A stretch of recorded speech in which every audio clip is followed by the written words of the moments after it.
menjadi pembicara yaitu Mas Ato.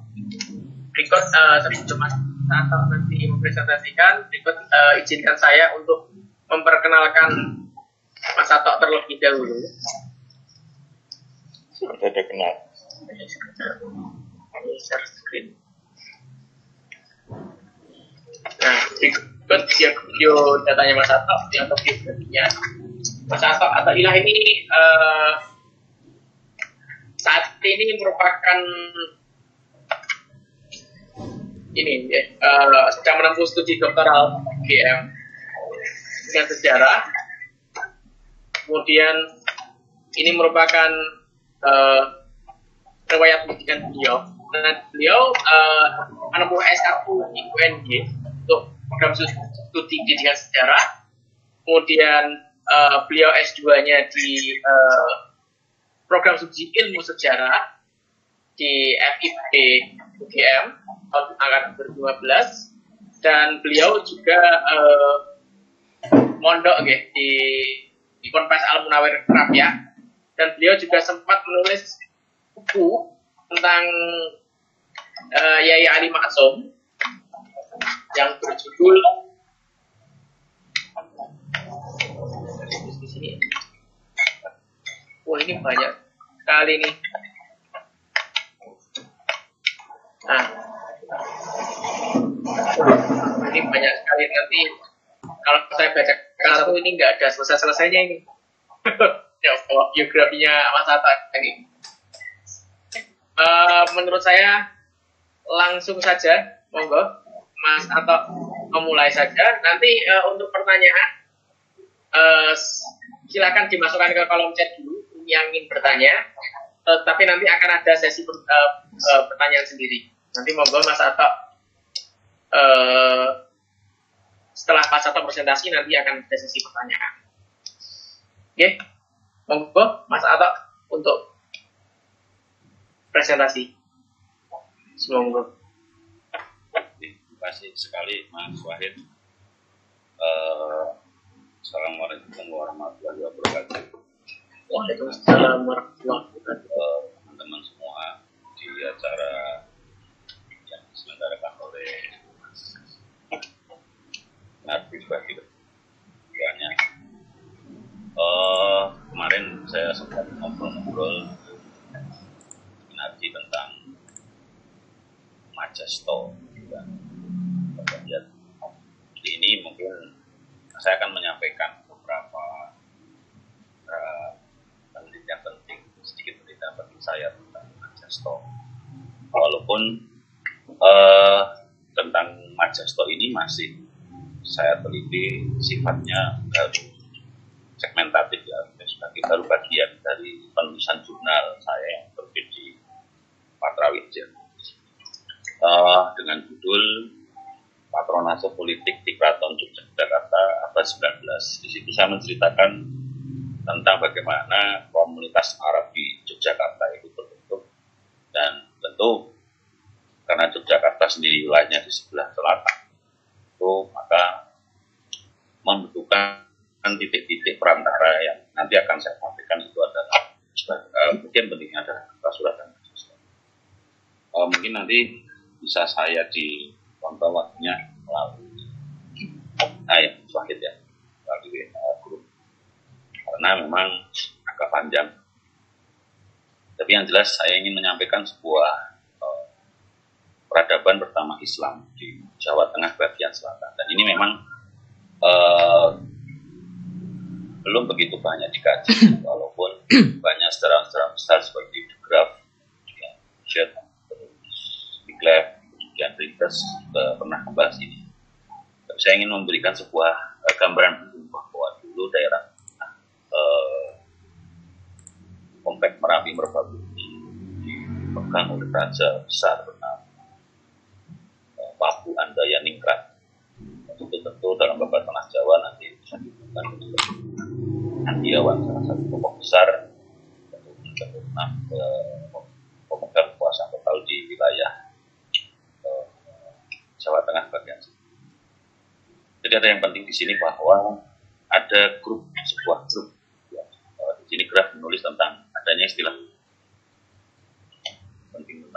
Pajang, Pengging dan Mataram.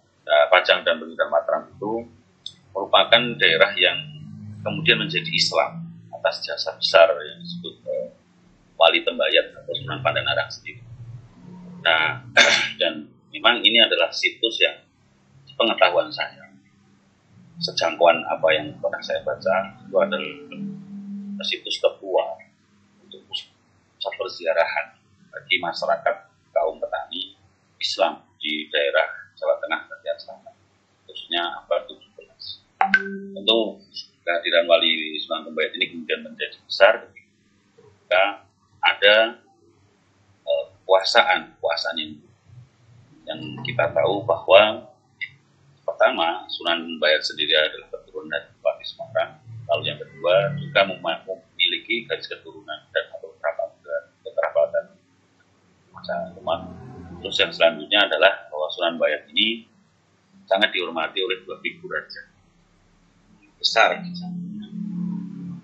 adalah Sultan Pajang Hadiwijaya, selanjutnya adalah Sultan Agung.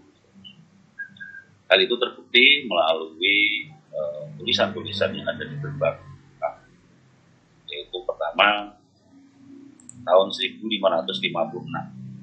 bahwa Tembayat itu digelar oleh Sultan Hadiwijaya dan ada kunjungan tahun 1633 oleh Sultan Agung ke Tembayat setelah beliau gagal ataupun beliau selesai menyelesaikan tugasnya menyerang Batavia, kemudian memerintahkan pembangunan rehabilitasi untuk beberapa pagar gerbang makam Tembayat pada tahun 1600.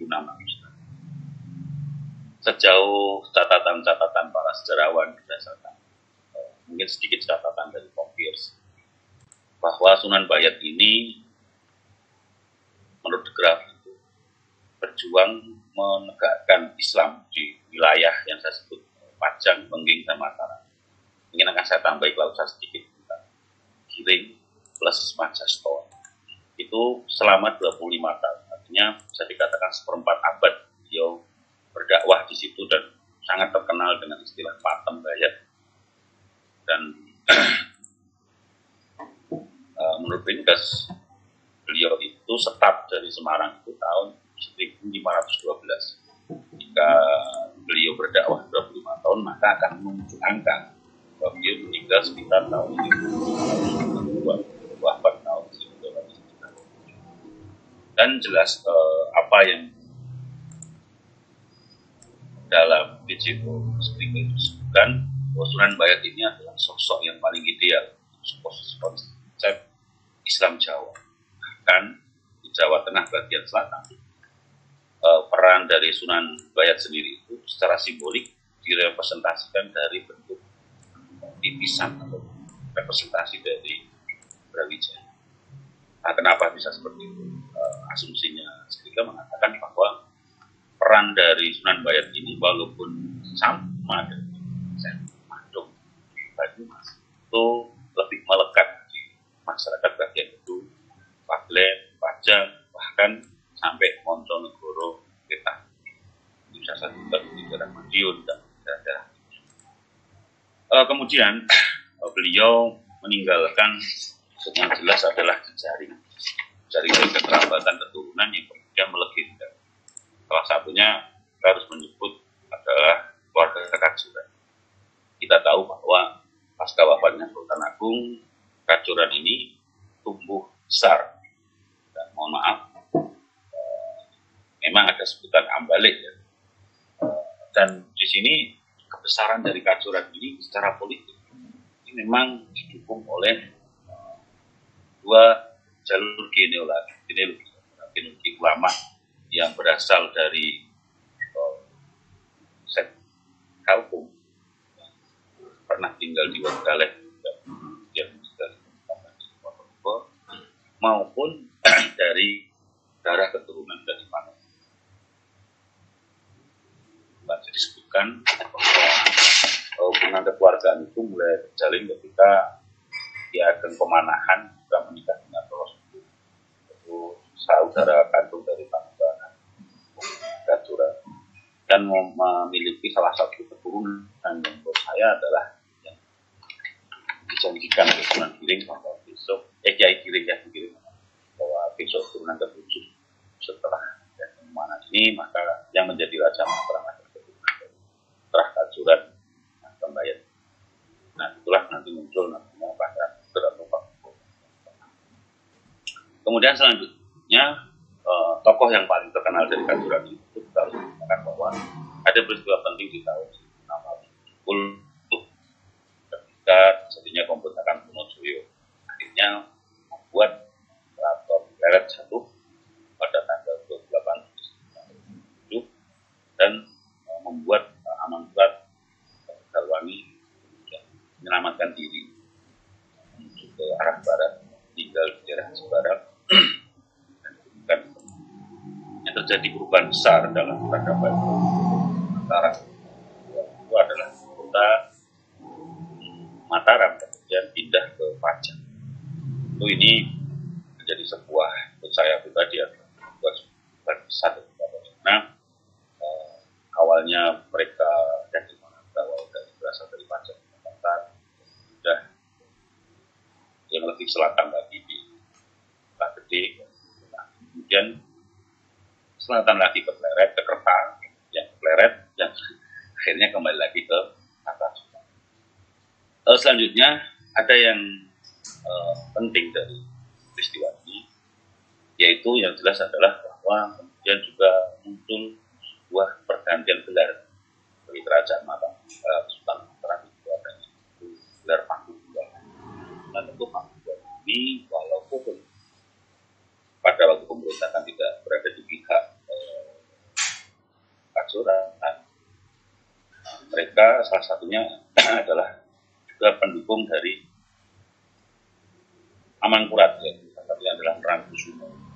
Kemudian memang akhirnya Pakubuwana ini, kerajaan Pakubuwana, dinasti Pakubuwana ini dalam pembentukan pemerintahnya ditopang dari Bayar. Selanjutnya kita beralih ke Majasto. Konteks untuk membicarakan Majasto ini lebih tahun yang lebih muda. Artinya bahwa kalau kita membicarakan kembali abad 16 tahun 1900-an, yang kalau kita membicarakan Kajuran itu berada di tahun 1900-an, saya akan membicarakan tentang yang lebih baru, akhir abad 17 dan awal abad 18, dan nanti otomatis dan terakhirnya adalah di awal abad 19. Pertama kali kita sampaikan bahwa Majasto itu sekarang di titik sisanya di pinggir Sungai Jakan itu ada kecamatan Tawangsari di Sukoharjo. Itu dikenal bahwa ada di situ ada sebuah situs disebut Yai Sutowijoyo atau Yai Bumi Harum, Yai Joko Budo, dan oleh masyarakat sekitar juga ditemukan bisa disaksikan bekas perjuangan itu adanya masjid. Tentang studi Majasto secara lengkap yang saya dibaca oleh Anik Triwahyudi pada sebuah skripsi tentang Masjid Majasto, sebuah skripsi di UIN Sunan Kalijogo tahun 2007, menyebutkan bahwa masjid di Majasto dibangun di antara tahun 1587 sampai 1605, dan itu Majasto ini menjadi sebagai pendukungnya dan pembayar, karena dikatakan bahwa beliau ini Sutowijoyo ini lari dari Joko Budo ini lari dari Jawa Timur, yang dikenal dengan juga diberi nama Sutowijoyo. Kemudian dia disuruh bersama Sunan Bayat, kemudian beliau mendirikan sebuah pusat dakwah di Majasto. Dari keterangan Anik Triwahyudi tadi saya bisa merekam bahwa Sutowijoyo ini punya anak dua, yaitu dia punya istri dua. Yang pertama adalah Raden Ayu Maya Mukyadi, wafat di Tegal, dimakamkan. Yaitu bernama Raden Uus, yang menikah dengan Raden Anjar Ansori. Saya curiga dengan gelar Ansori ini apakah ada hubungannya Syekh Ahmad Abdul Al-Ansori. Lalu yang kedua adalah Raden Surut, yang putra yang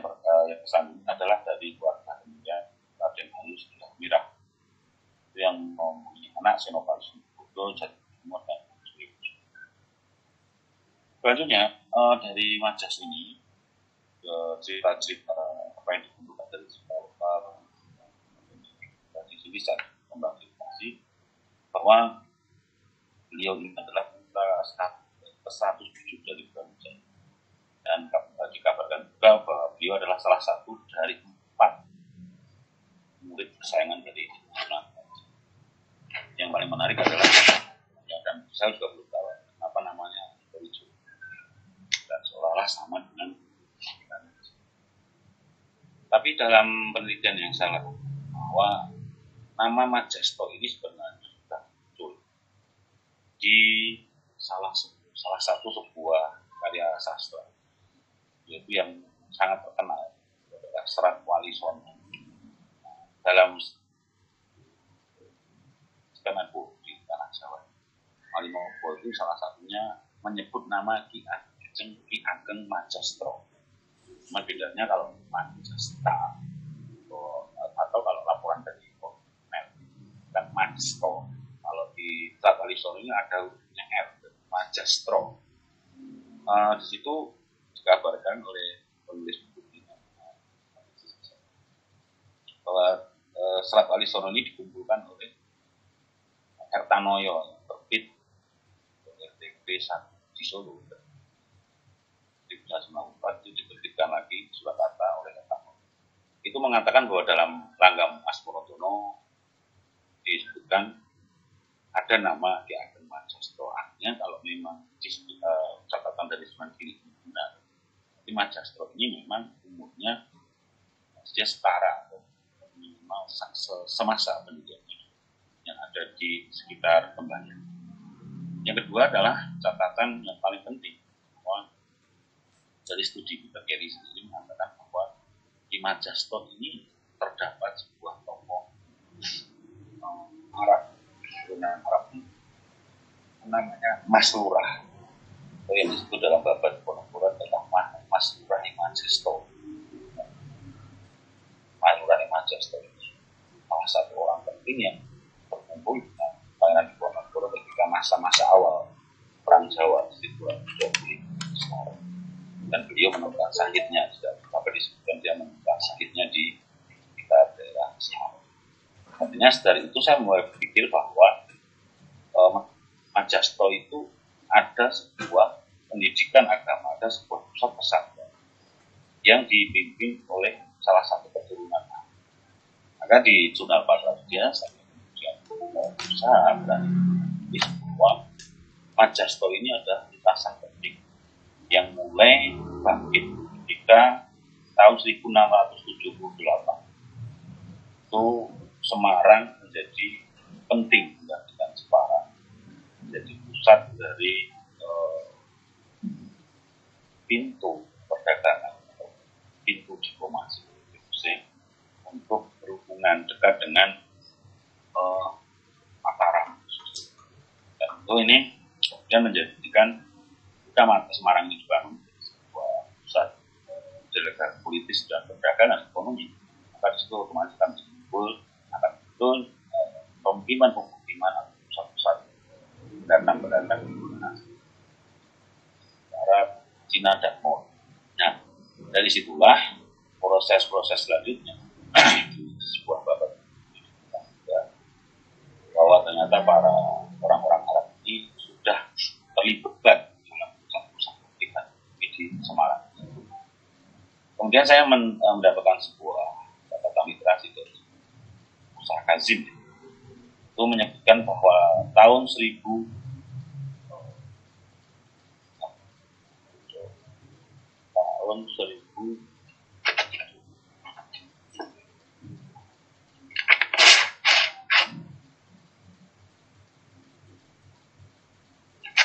ya, ada orang Arab awalnya di Jakarta di sekolah oleh pihak BUC, kemudian diundang oleh Pakubuwono II datang ke Kartasura di pasca tahun 1737. Ada seorang bernama Said Alwi itu datang ke Jakarta dan tolak. Maksudnya di kehadirannya tidak begitu disukai OC. Kemudian dia diundang oleh Pak Gubernur II yang menjabat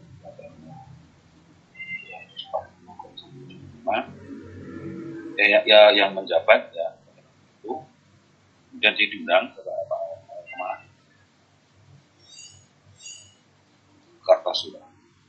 Kemudian oleh masyarakat sekitar kemudian dikenal dengan yang Syarif Alwi. Kemudian makamnya itu dikenal dengan makam Syarifah. Nah, kita bisa melihat sekarang Semarang kemudian mereka datang ke Syarifah.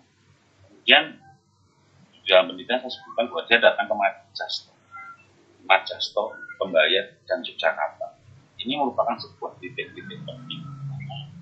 Komunitas-komunitas seperti Al-Alawi itu masuk ke Yogyakarta. Dan itu sangat terbukti ketika tahun 1955. Kemudian ada delegasi penting yang dikirim dari Semarang menuju pedalaman Yogyakarta yang untuk menemui Pangeran Mangkunegaran berembuk agar menghentikan perang Jawa yang berkecamuk 1746 sampai 54 dan akhirnya muncul kejadian. Dan bisa kita lihat bagaimana kemudian jalur penting antara Semarang, Kartosuro, Majasto, dan Pembayat menuju Yogyakarta ini menjadi jalur lintasan daripada penyebaran cara masuk para imigran-imigran Arab tersebut. Nah, salah satu yang akan saya sebutkan di sini, berapa banyak yang akan saya sebutkan di sini, contohnya misalnya hadirnya tokoh yang bernama Syarif Abdurrahman Qutban, Syarif Fadlun, yang masuk di wilayah Yogyakarta melalui Semarang dan jalur Majasto pada tahun 1752. Kemudian yang kedua ada nama Syarif Alwi Bakbud. Ini adalah ayah dari Hasan Munaji atau Lulu Hasan Munaji yang datang dari Jepara. Kemudian menjadi seorang yang paling penting memenuhi kebutuhan dari Keraton Yogyakarta. Itu datang lepas sebelum tahun 1815. Kemudian tahun 1829 datang lagi seorang Syarif Sayyid dari Semarang, yaitu dari keluarga Al-Habsyi, yaitu Sayyid Hasan. Itu juga datang melalui Semarang, Kartosuro, Pembayat, Majasto, dan juga hanya ke Yogyakarta. Karena lalu lintas yang sangat ramai, maka ada sebuah himbauan ataupun sebuah keluhan dari Sultan Hamengkubuwono II tentang banyaknya orang-orang Arab yang kemudian dari Semarang masuk ke Yogyakarta melalui Jakarta. Itu pada tahun 1823. 1810. Intinya pada waktu itu 1823 pemerintah melalui pintu masuk di Majasto di Pembayat. Akan kita ketahui bahwa orang-orang penting di kalangan Arab ini yang kemudian menjadi keluarga besar di bagian Keraton Yogyakarta, yaitu sosok yang bernama adalah Sayyid Abdani. Itu adalah menantu daripada Hamengkubuwono II yang dikatakan berasal dari Kendal. Dan juga ada yang disebut Sayyid Lukman, itu menantu Habib I, dan juga diberikan dari kampung di Sungai Bogowado. Dan Sayyid Abdul Ahmad Al-Ansori itu adalah menantu Pangeran Pitar I. Jadi itu menantu bisa. Kemudian ya, adalah Sayyid Qadir bin Yahya, itu datang dari Inat dan Sumenang dan sekarang dan juga menjadi menantu dari keluarga. Itu mungkin yang bisa saya sampaikan dulu Mas Fahir sebagai gambaran pembukaan dari Bayat. Ya, ada sedikit kacuran kemudian ke Majasto dan sampai ke Yogyakarta. Artinya bahwa di sini saya ingin mengatakan bahwa Majasto itu adalah bank bagi imigran-imigran Arab yang masuk ke Yogyakarta. Begitu Mas Wahid. Oke, menarik sekali, ini sangat terruntut bahkan sampai ini ya ke tahun-tahunnya yang 1700-an 1800-an itu, dimana yang menarik itu malah justru ada ini ya, pesantren di sana yang dipimpin oleh keturunan Arab, sehingga di sana ada kampung Arab. Nah, Monggo untuk termin pertama ini saya buka pertanyaan. Monggo bagi yang ingin bertanya silahkan diaktifkan mikrofonnya langsung, baik yang melalui Google Meet atau yang melalui kanal YouTube NU TV Klaten, bisa bertanya melalui link chat. Ya, oke, monggo. Silakan, Ibu Umayatul. Hatur nuwun Mas Wahid. Assalamualaikum. Ya Mas Wahid, ampun Mas Atok dan yang lainnya. Waalaikumsalam. Ini menarik sekali dan memang saya sangat perlu sekali. Kebetulan itu apa yang disampaikan Mas Atok itu semuanya saya perlukan. Jalur tadi Semarang desktop, terutama tentang informasi para sayid tadi ya. Banyak sekali tadi sudah disebut ya, dijelaskan, diuraikan. Saya ingin tahu dua hal ya. Pertama tentu tentang sumber ya. Sumber untuk informasi tentang persebaran Sayyid itu sendiri itu apa saja.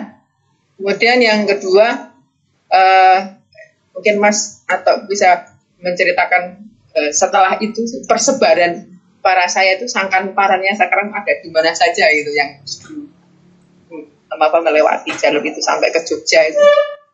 Selanjutnya itu ada di mana saja. Saya kira itu dua saja itu cukup. Terima kasih Mas. Oke, terima kasih. Ini mau langsung dijawab atau buka pertanyaan lagi, Mas Atok? Mas Said, ikut monggo silahkan Mas Said. Nah, kalau ada yang mau tanya silahkan lagi, atau kalau nggak saya nggak apa-apa, ikut aja Mas. Oke, menurut saya mending langsung dijawab Mawon nih. Jadi biar ini nanti yang di sini nih. Mbak Ima. Jadi memang kita untuk meneliti tentang komunitas-komunitas ini, memang kita perlu agak lebih meminjam bahasanya, itu adalah extraordinary, yang memang harus kuat. Iya. Jadi kan tidak bisa cuma beberapa. Itu pertama yang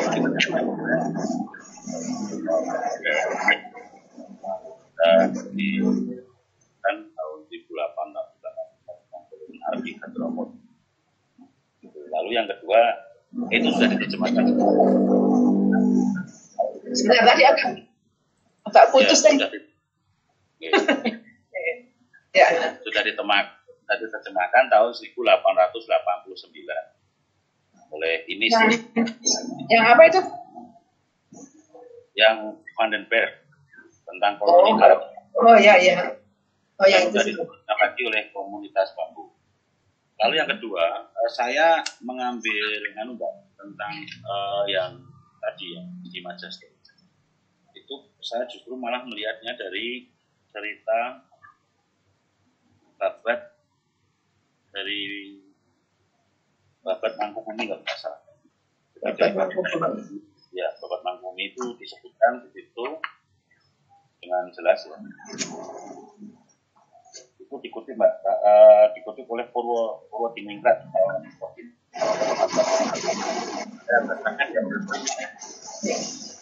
Kampung itu dumugi nonton bibaran pangeran ing kawedalipun saking kamar para prawira bang wetan sami amanggi utawi para sayid pambektonipun Tuan Admiral.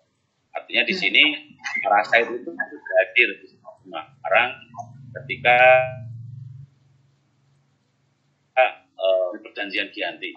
Artinya memang saya tadi sudah mengatakan setelah tahun 1678 ini Semarang dibuka ya, tahun-tahun itu dibuka, ketika Semarang itu sudah dibuka, itu kemudian menjadi sebuah ya saja kampung kepis ya.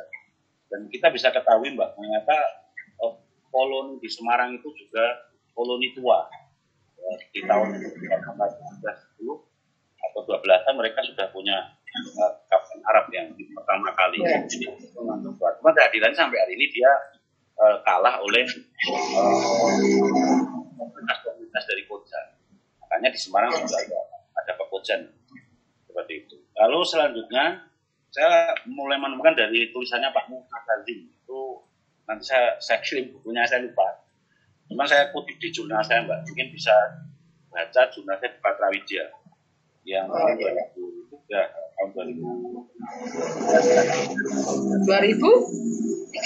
2019, April 2019. Nah, kemudian saya juga membaca sebuah tulisan makam Candi Saripan. Itu disebutkan di situ ada 4. Itu ada makam dari keluarga Al-Haddad. Dan sampai hari ini orang Surakarta akan sangat tahu sekali tentang makam Saripan Solo. Nah, seperti itu. Lalu yang ketiga, saya juga mengutip dari studinya Pak Peter Carey. Itu menyebutkan nanti ada laporan dari kayaknya jurnal Cornell siapa ya. Nanti bisa dibaca di bukunya Kuasa Ramalan, Mbak. Di Kuasa Ramalan itu ada berapa hal, banyak Mbak. Terus kemudian sekarang para Said itu di mana? Yang kedua, yang paling jelas kalau yang keluarga Said yang tadi yang saya sebutkan, kalau saya akan mengurutkan dari yang saya sebutkan tadi. Nanti ada studi dari Mbak Fatia, dosen juga. Hari ini bagaimana persebaran orang-orang Arab yang datang, termasuk pendiri dari Kampung Said dan Jakarta dan beberapa dari keturunannya. Saya akan bacakan itu masih ada di Jakarta sampai hari ini.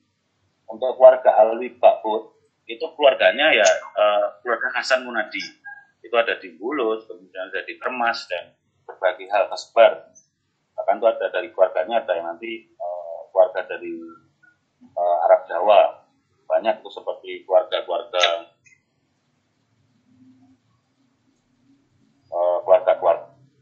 yang kemudian menjadi salah satunya seperti keluarganya Ruwano, daerah Ruwano, ada yang pendiri kampung Arab di Purworejo. Di Purworejo. Nanti tak lupa ini kontennya ya. Terus untuk Hasan Al-Habsyi itu saya kurang tahu, tapi beliau itu memang dulu kalau nggak salah mengajar Al-Qur'annya Hamengkubuwono V kalau nggak salah. Kemudian untuk Said Luqman ini keturunannya di Wonokromo, Mbak. Terus untuk Said Ahmad Al-Ansori saya juga belum bisa ngecek. Terus yang paling menarik justru adalah Said Abdan ini. Said Abdan ini saya juga belum bisa mengecek di mana. Kemarin kita sudah selesai sekalian. Kemudian kalau keluarga Tauhid bin Yahya ada yang mengakui, yaitu salah satunya adalah ulama besar Habib Muhammad bin Yahya, itu dari keluarga Tauhid bin Yahya yang dari Habib II. Mungkin itu Mbak untuk gambaran. Ya, makasih.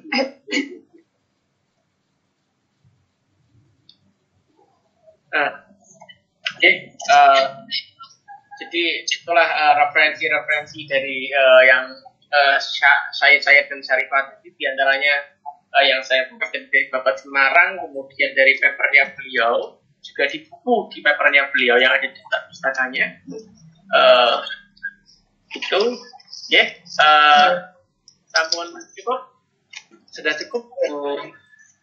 Untuk sementara cukup. Oke. Saya buka bagi penanya yang lain, monggo. Saya masuk. Oke, monggo Mas. Mas Ataira.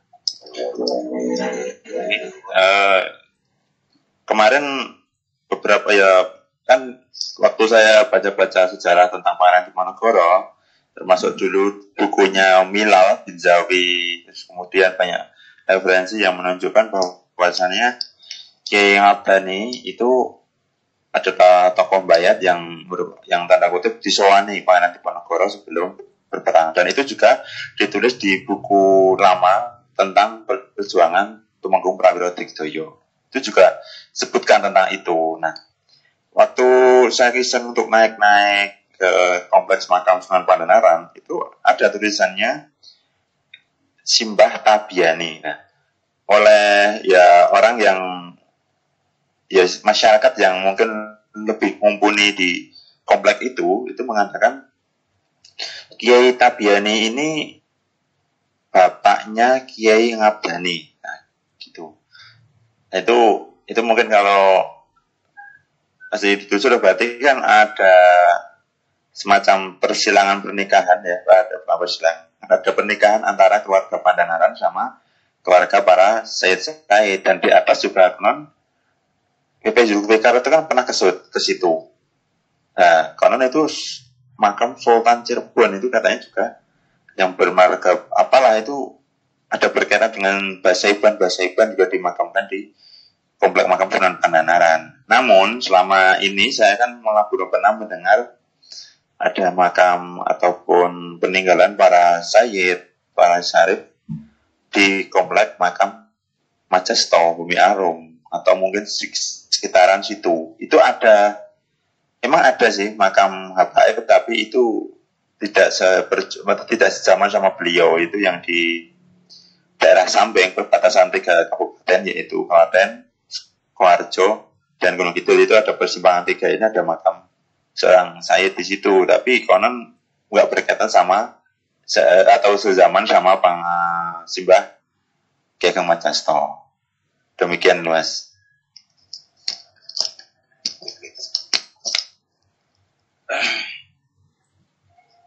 Nah, ini menarik ya, terkait penemuan-penemuannya Mas Bin sendiri, di mana ada persilangan pernikahan di Pandanaran, kemudian ditemukan bahwa Kiai Tabiani itu merupakan bapaknya Kiai Ngabani, dan fakta-fakta lain yang disebutkan tadi. Monggo, Mas. Atau? Ya, matur nuwun Mas Arif. Ini kalau saya matur nuwun sekali informasinya dari Mas Min ya. Memang saya belum begitu detail mengunjungi dan membaca apa yang ada di makam di Tembayan. Tapi dan juga termasuk Majasto ya. Cuman kalau kita melihat dari catatan-catatan yang masih dijaga oleh komputer untuk menulis tentang data-data nama-nama para orang-orang Arab yang terlibat perang pun juga masih tidak mencantumkan klan dari orang-orang Arab ini. Dan memang di tradisi lisan pun, tradisi lokal, tradisi sastra lisan, tradisi ya dalam tradisi sastra lisan sendiri, misalnya seperti babat, itu biasanya hanya disebut Sayyid Ing. Jadi misalnya kayak kasus di Majasto ini kan disebut hanya Mas Sarip Lurah Ing Majasto. Dan di tulisannya Pak Peter juga hanya mengatakan Sayyid Adnan. Padahal harusnya kan kalau mulai hari ini kan ketika Robito Halawiyah berdiri di tahun 1900-an, itu kan kemudian dicantumkan, biasanya kemudian Arab ini kan adalah bulan al-hafal, itu dalam sastra-sastra seperti itu biasanya tidak dicantumkan. Jadi memang ada kebingungan. Nah, tapi yang saya temukan di bekas data dalam kayak seperti sebutan Said Lukman di Purworejo ini juga tidak ada. Dan yang paling jelas cuma dari Alwi Bakbudi dan Hasan Al-Habsyi, dan penelitian Katia yang mengatakan ada marga Tuban.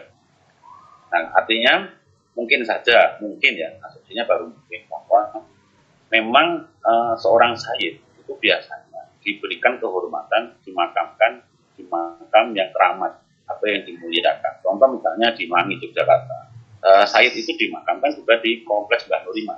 Contoh misalnya di Nitia, makamnya Said Bapak itu juga dimakamkan di belakang Masjid Nitia, jadi satu dengan Pangeran Tonggo dan beberapa bangsawan lainnya. Lalu yang untuk Cirebon, memang kalau kita membicarakan Cirebon ini namanya Said Abdurrahman Basaiban. Ini memang saya harus menyebutkan ini yang paling tua ataupun paling awal yang memang tercatat dalam sejarah. Walaupun nanti ada keterangan baru lagi yang menyatakan bahwa yang paling tertua adalah Fulan atau siapa. Tapi ketika dari Cirebon mereka menuju ke Dorosemo, kemudian menjadi keluarga pesantren di Sidogiri, kemudian mereka pindah kembali ke Pekalongan, dan salah satu keluarganya ada yang jadi bupati di Magelang, itu sangat memungkinkan memang itu ada di Bayan. Tapi saya juga curiga kalau itu belakangnya ada bahasa Iban. Biasanya hanya bergelar misalnya Said siapa. Karena memang dulu pun saya menemukan mulai pemerintah kolonial ini mulai mencatat rapi tentang klan-klan misalnya Habsyi, bin Yahya, Al-Atros, Al-Haddad ataupun klan-klan itu memang baru-baru saja. Artinya ketika abad 19. Padahal sebelum abad 19 itu belum tercatat dengan rapi. Itu mungkin masih nanti. Jadi masih agak apakah ini itu yang harus perlu tambahan referensi untuk membuktikan kevalidan. Oke. Oke, jadi itu sih. Jadi apa sih klan-klan itu belum teridentifikasi dengan jelas seperti Al-Habsyi, Al-Alwi dan sebagainya karena kemungkinan pemerintahan Belanda VOC-nya sendiri itu baru mencatatnya di tahun 1900-an dengan rapi ya. Nah, untuk yang makam-makam tadi para sayyid itu biasanya dimakamkan di makam yang terhormat. Nah, untuk yang Cirebon memang ada kemungkinan yang tertua itu di sana. Oke, saya buka lagi satu pertanyaan untuk sesi ini. Monggo.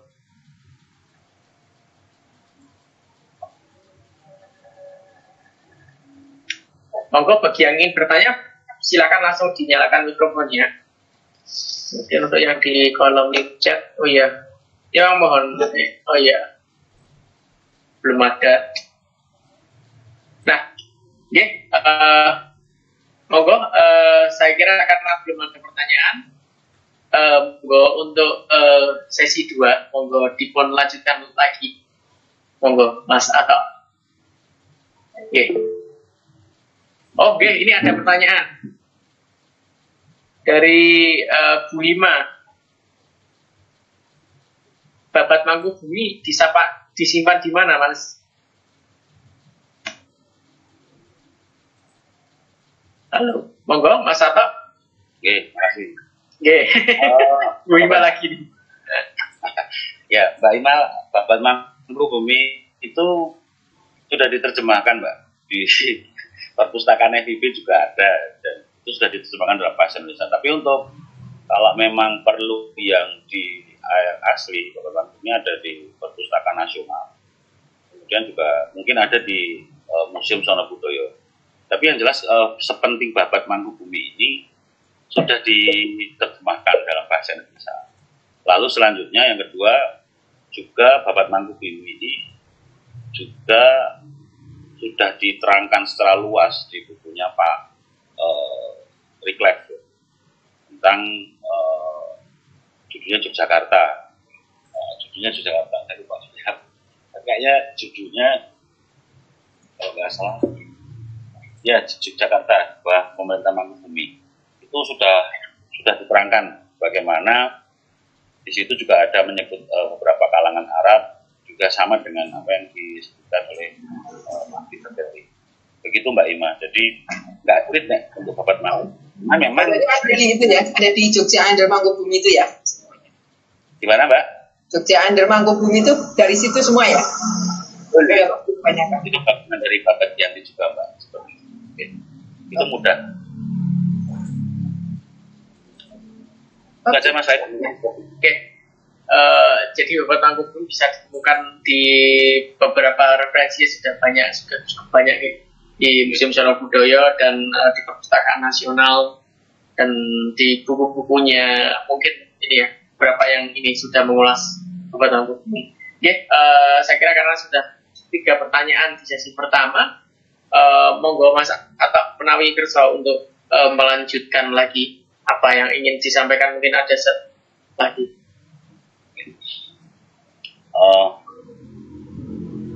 Yang selanjutnya ingin saya sampaikan adalah bahwa ternyata sementara tentang jalur tadi ya, bahwa saya ingin memberikan sebuah gambaran jalur tua di Jawa, bahwa dalam bukunya Denis Lombard itu diterangkan bahwa di masa Mataram awal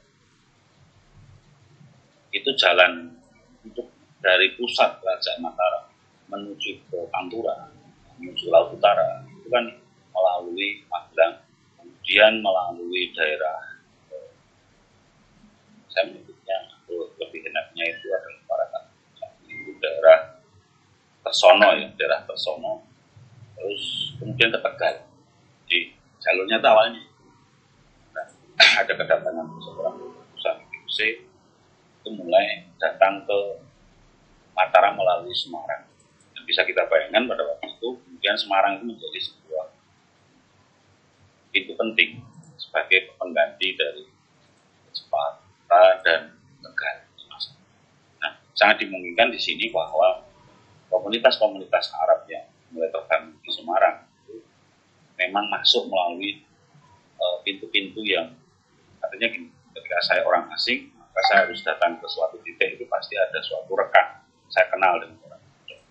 Mungkin melalui pernikahan lokal, mereka kemudian membuat satu kecil barisan-barisan ataupun pusat-pusat pemukiman, walaupun itu belum bisa disebut sebuah koloni Arab.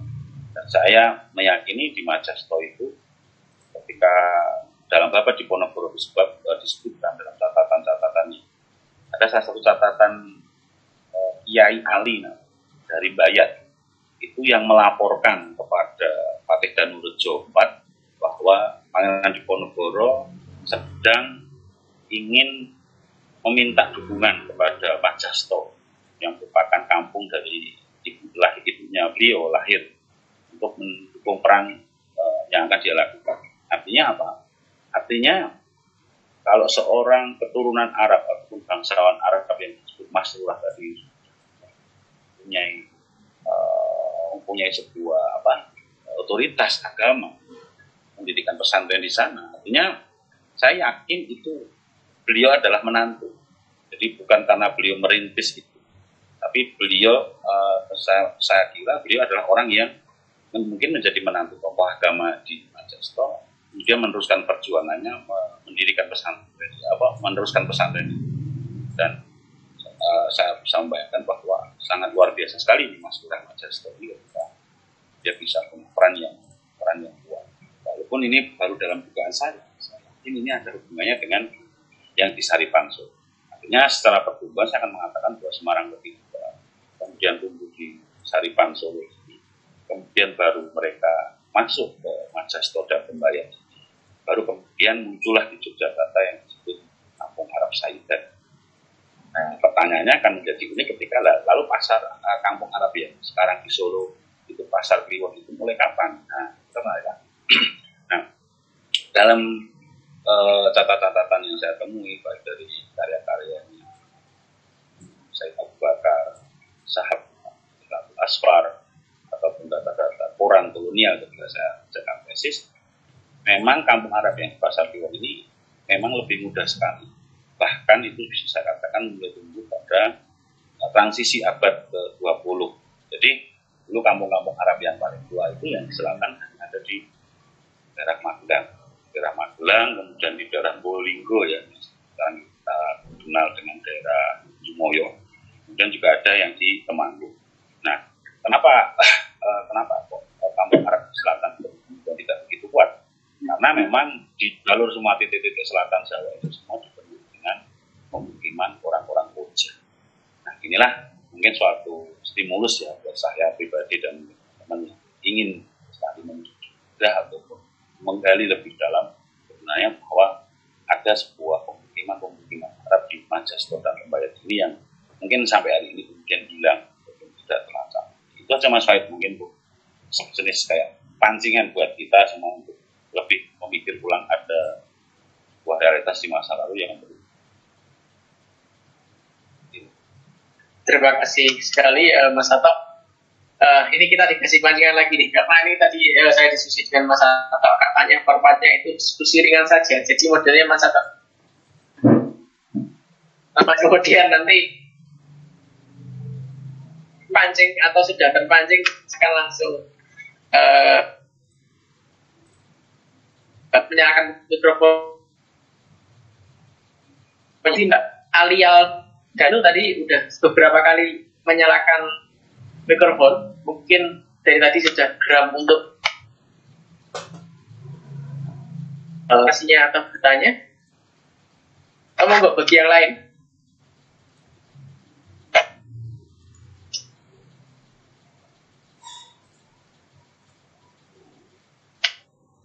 Oh ya, kalau tidak ada yang bertanya, mungkin saya ingin bertanya juga boleh ya. Ini sekali-kali juga bertanya lah.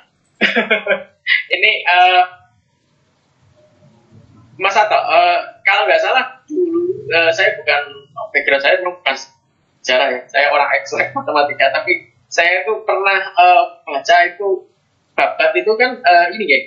Untuk aslinya itu aksara Jawa dan sepertinya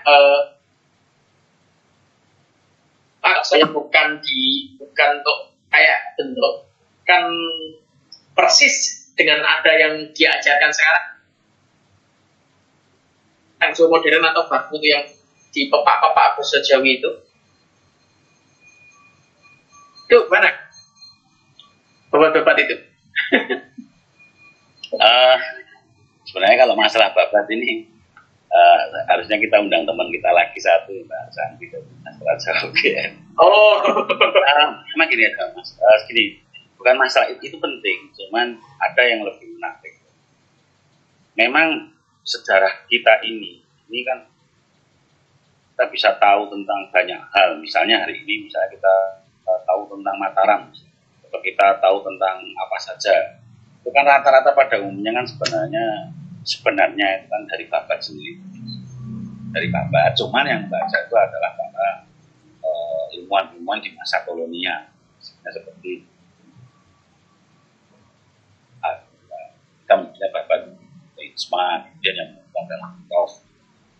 Nah, tapi yang kemudian menjadi penting babat ini menjadi sejarah adalah ketika hari-hari ini historiografi kita itu kan cenderung itu orang barat ya Mas, hanya menggunakan sumber-sumber yang dikaji oleh orang-orang barat. Contoh misalnya tentang Kasus Wali Songo. Kasus Wali Songo itu sebenarnya dulu ada seorang mantan duta besar di sekitar di Cina Selatan ya, duta besar dari Inggris yang namanya Tom Pierce. Tom Pierce itu sebenarnya ketika mereka melakukan perjalanan di Kepulauan Riau, dia sempat singgah di daerah Pantura, di daerah satu Islam dan dia mencatat di situ ada wali ini, ada wali itu, ada wali ini. Nah, catatan-catatan perjalanan orang-orang Portugis ini kemudian menjadi sebuah comparing, pembanding. Ketika misalnya di Islam Arisono dan pada umumnya memang ada dua jenis ya yang saya ketahui sebenarnya. Ada yang menggunakan huruf Jawa, lalu yang kedua juga ada yang menggunakan huruf Jawi, Arab Jawi. Contoh misalnya saya yang paling sering baca sih malah Babat Diponegoro ya. Tapi Babat Diponegoro itu sang Babat Berkumpul itu bahasanya ditulis dengan huruf Jawa. Termasuk kayaknya Babat Mangkubumi juga ditulis dengan huruf Jawa. Nah mungkin ada teman-teman yang dari Sastra Jawa bisa menggunakan. Kalau saya salah. Tapi yang jelas bahwa Babat ini sebenarnya adalah sebuah memori kolektif di masa lalu. Itu dicatatkan para penjaga budaya, babatnya yang bisa memang raja, dan penjaganya yang bisa. Tapi pada dasarnya, walaupun babat itu tidak bersifat kronologis, sudah ada, biasa tidak dalam bulan dan tahun, cuma itu bisa memberikan suatu celah merepresentasikan dari kisah-kisah sejarah pada masa itu masih mungkin ada tambahan. Oh, gitu, mantap. Ini bagi saya ini banyak ilmu sekali bagi saya yang non sejarah aslinya ini.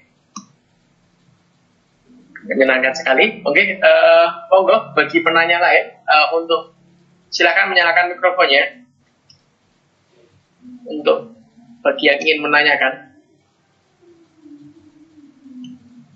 Oh, di Google Meet tidak bisa memaksa untuk menyalakan mikrofon orang lain. Oh. Baik,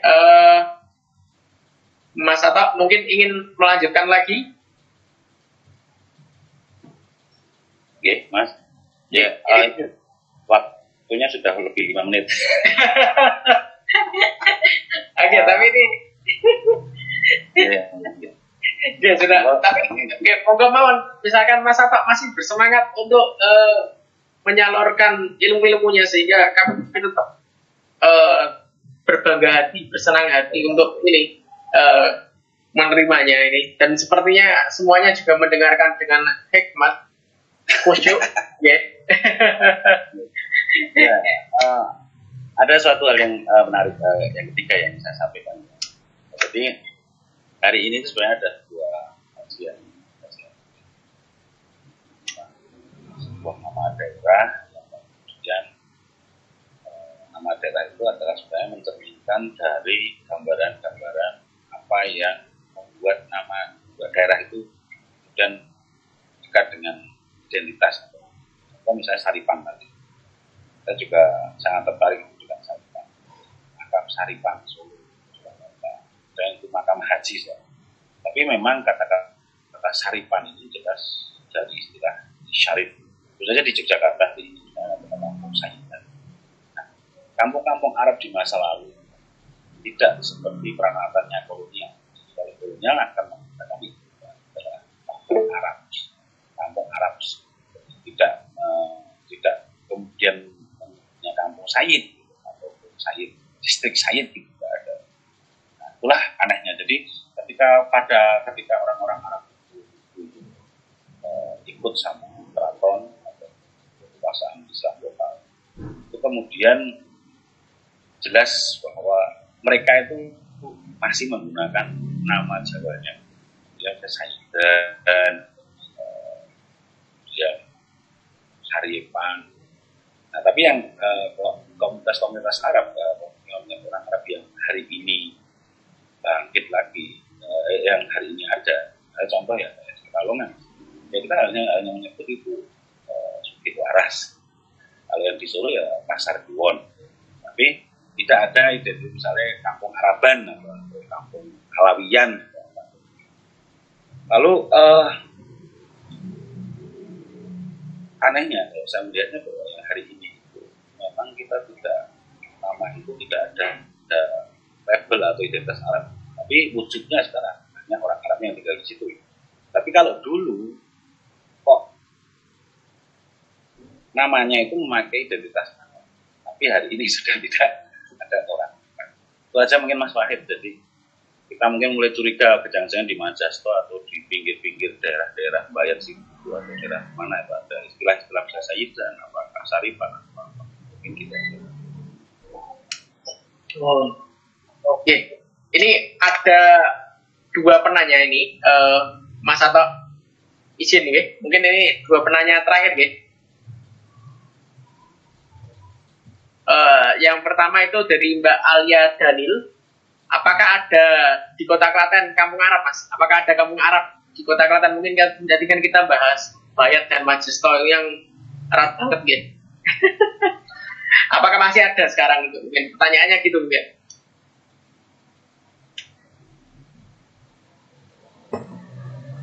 Mikrofonnya mohon dinyalakan dulu, Mas Tato.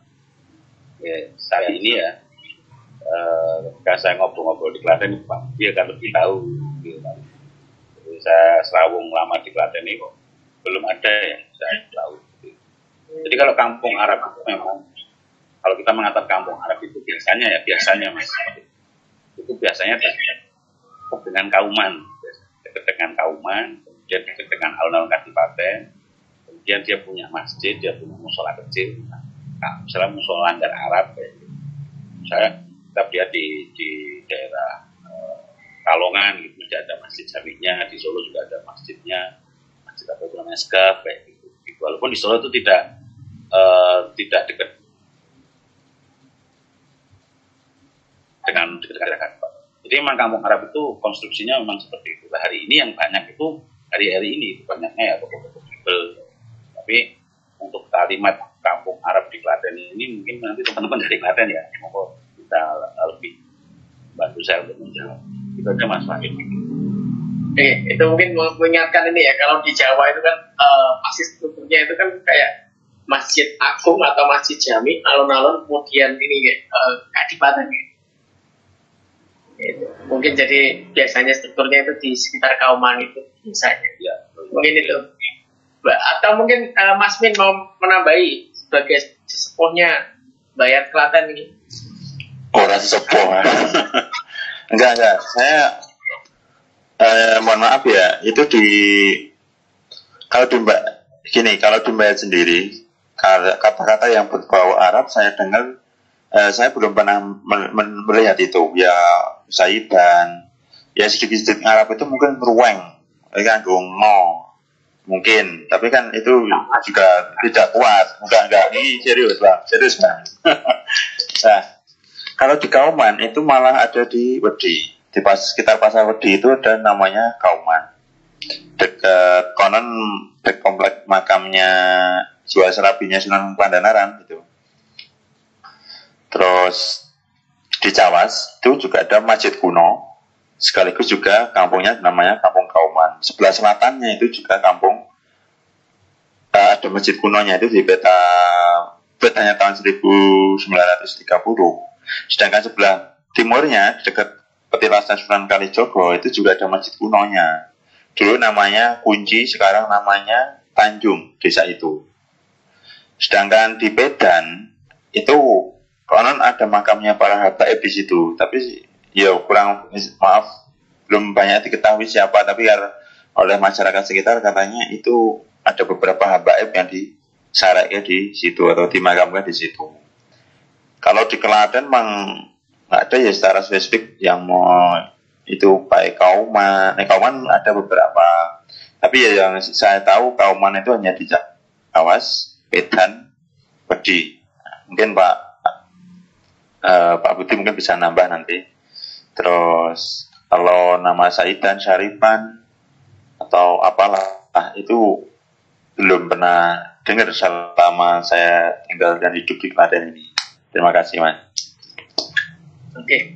Ya memang ini fakta ternyata banyak masjid kuno di Klaten nih. Dan memang area perkampungan sekitar masjid kuno atau masjid utama memang di daerah itu biasanya memang ini dinamakan Kampung Kauman, memang biasanya kan seperti itu. Iya. Dan masjid besarnya, kemudian belakangnya masjid besarnya bisa kan disebut sebagai Kampung Kauman gitu. Dan masjid kuno itu ada di sepanjang antara Majesto dan Bayat. Itu sepanjang itu, maka 3 masjid kuno itu ya. Cawas itu kan antara Bayat sama Majesto. Nah, itu ada 3 masjid itu. Oh, ini jadi menarik sekali ya. Saya berkomentar Mas tadi. Monggo Pak. Mas. Ya, jadi gini Mas, memang tentang ya hari ini ya saya mendengar kabar bahwa ada makam di Klaten ya, gelar Tuan Said. Ya betul, di daerah dekat saya itu di daerah Padaan di bawah Kulon Progo, tidak jauh dari Sungai Progo. Itu masyarakat menyebut ada yang disebut Tuan Said, makam Tuan Said. Nah, penyebutan Tuan dan Doro itu juga mengidentikan terhadap masanya juga.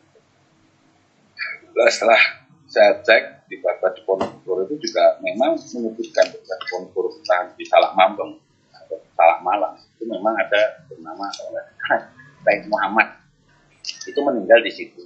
Jadi kan ini jelas artinya begini, masyarakat menyebut ada sebuah makam kecil di pinggir Sungai Padaan itu disebutnya sebagai Tuan Said. Setelah di Bapak Ponorogo diperkuat lagi dengan istilah bahwa Tuan Said, disebutnya di situ kayak nggak Tuan Said tapi Said Muhammad Abdullah ya, itu meninggal.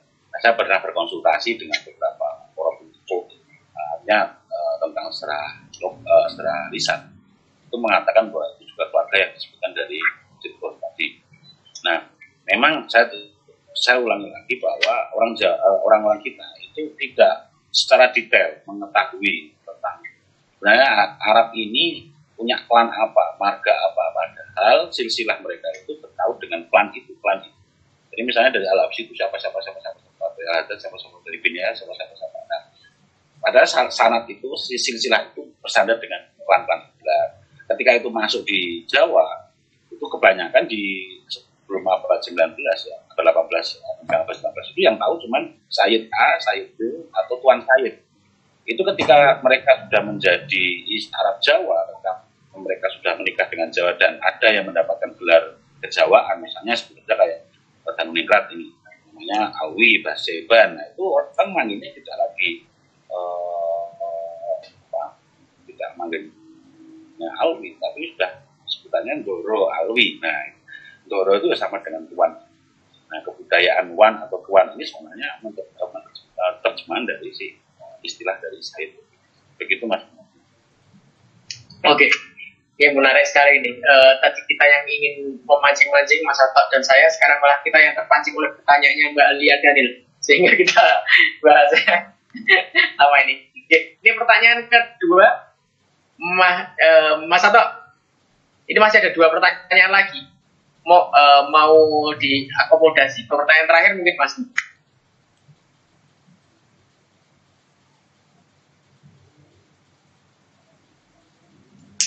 Oke. Yang mana Mas? Oke, dari Mas Muhammad Qoyim ini terkait dengan Cirebon, apakah ada hubungannya dengan Pangeran Cirebon yang di Giriloyo?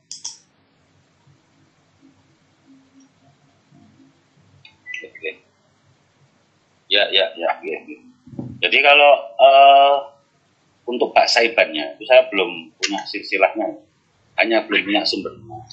Cuman memang kalau yang keluarga di Giriloyo itu memang keturunan Sunan Gunung Jati, namanya Pangeran Abdul Karim. Nah, itu ceritanya ketika masa Mangkurat I itu dijadikan pangeran yang di apa ya bahasanya, kayak pangeran yang ada di, jadi pangeran tahlukan ketika Cirebon menjadi daerah bawahan Mataram, maka pangerannya harus tinggal di Cirebon, di Jogja, di Jogja. Saya kok enaknya nyebutnya di Pleret, karena pada waktu itu kan Mangkurat I makanya di Pleret. Nah, itu ayah dari Sultan Sepuh dan Sultan Anom di Cirebon. Tapi untuk menghubungkan dengan keluarga Basaibannya atau dari keluarga Saidnya, mungkin kita juga harus diskusi di lain tempat. Artinya panjang sekali itu nanti. Artinya ketika apakah itu nanti, karena gini, kalau kita berani menghubungkan dengan keluarga Arab, itu otomatis kita akan klannya klan apa? Apakah itu bukan bin Yahya atau klan apa? Dan itu memang harus pakai data atau sumber pendukung yang kuat. Itu Mas Wahid. Ya. Terima kasih. Ini pertanyaan terakhir mungkin dari Mas Aditya. Karena pertanyaan cukup panjang, monggo disampaikan langsung aja Mas Aditya. Dijalakan mikrofonnya. Halo Mas Aditya. Ini orang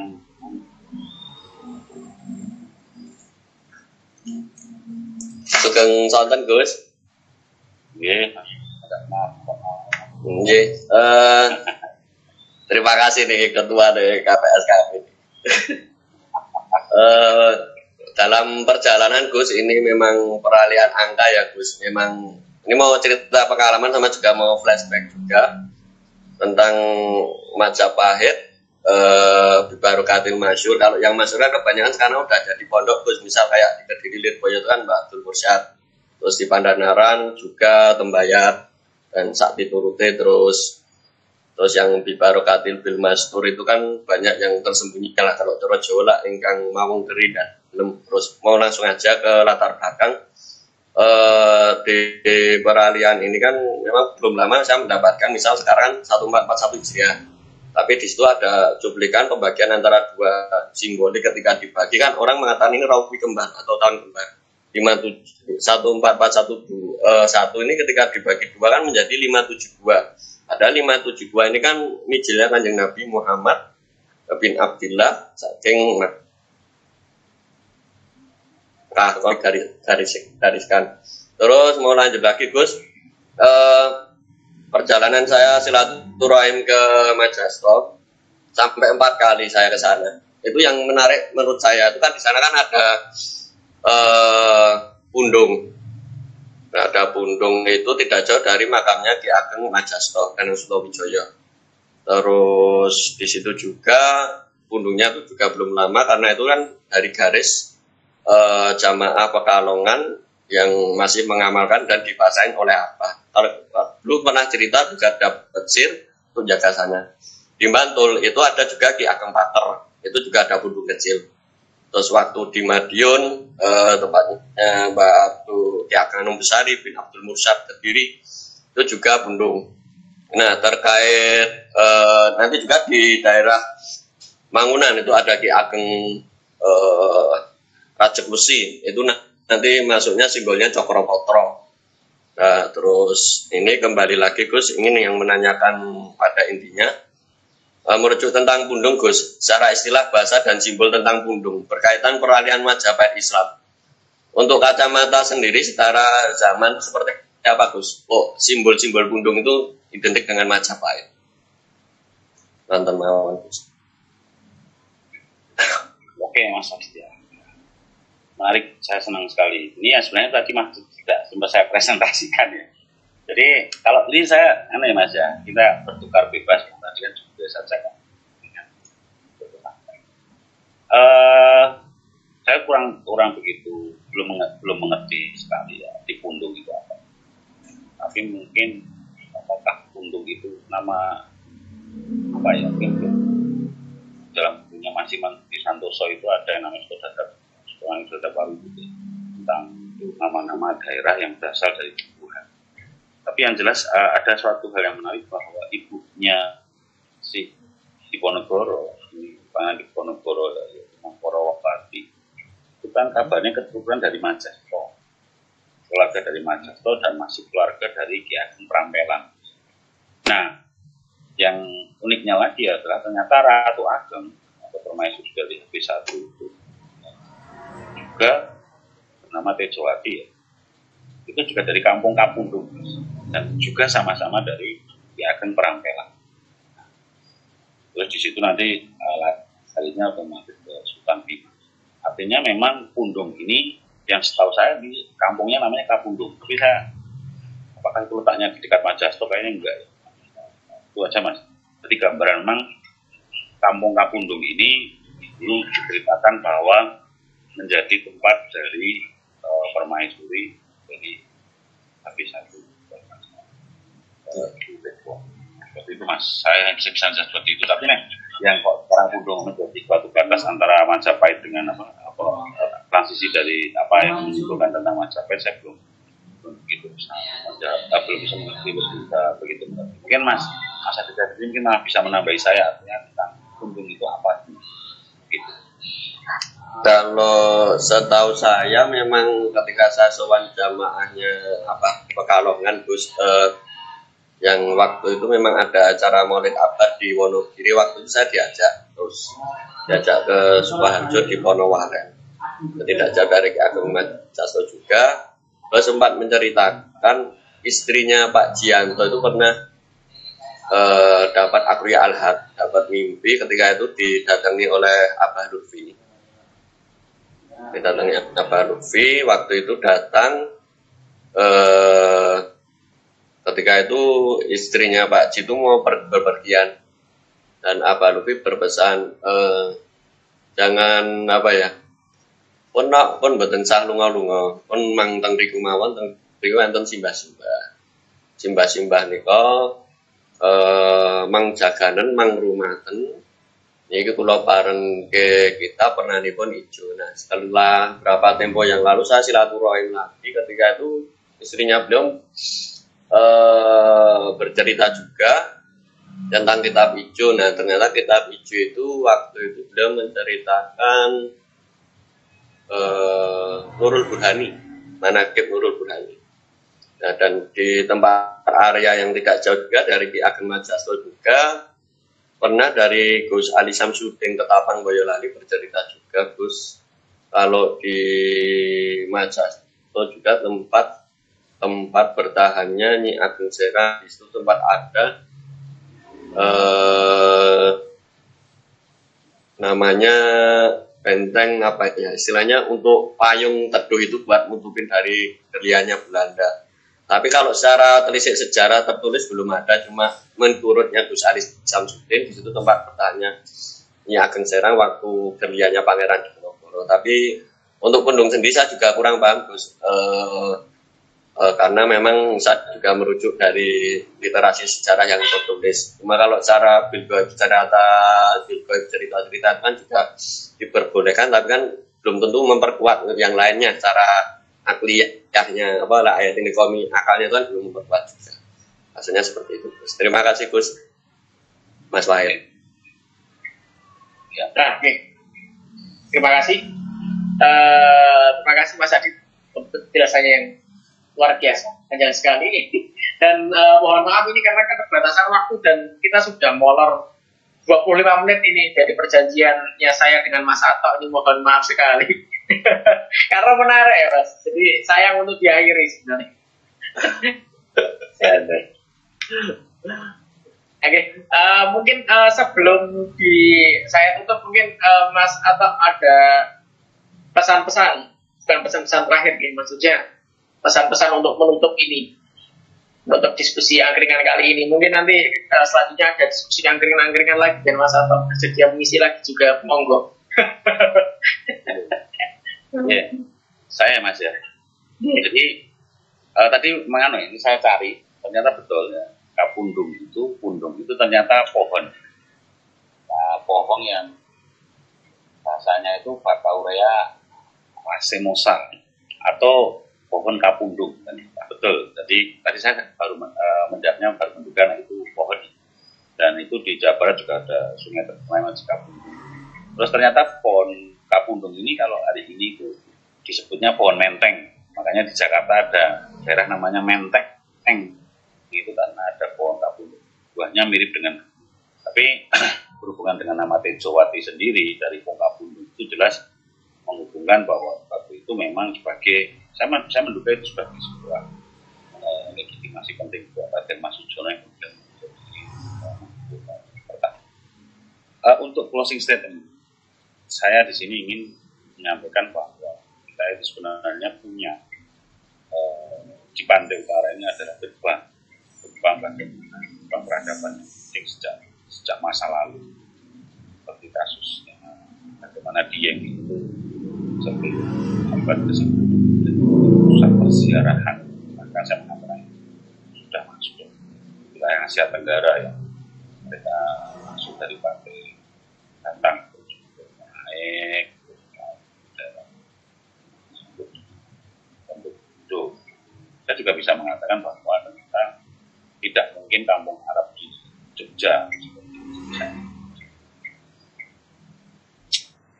Yogyakarta ini tidak punya lintasan seperti yang kasusnya di Dieng tadi.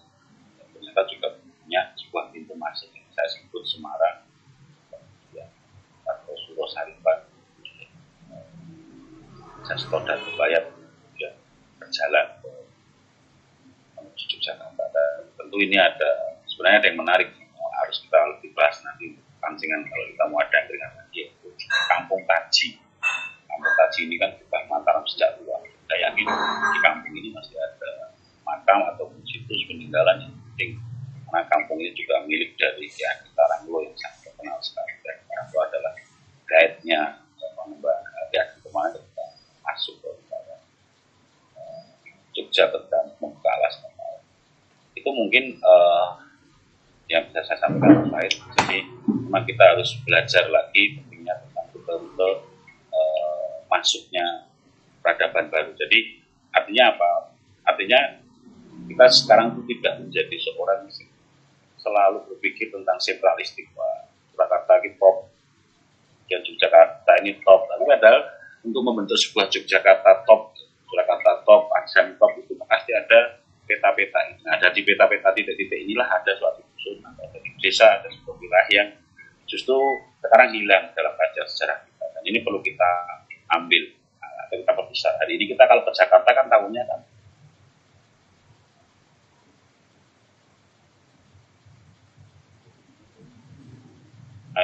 pupuk dan daerah-daerah kecil-kecil ini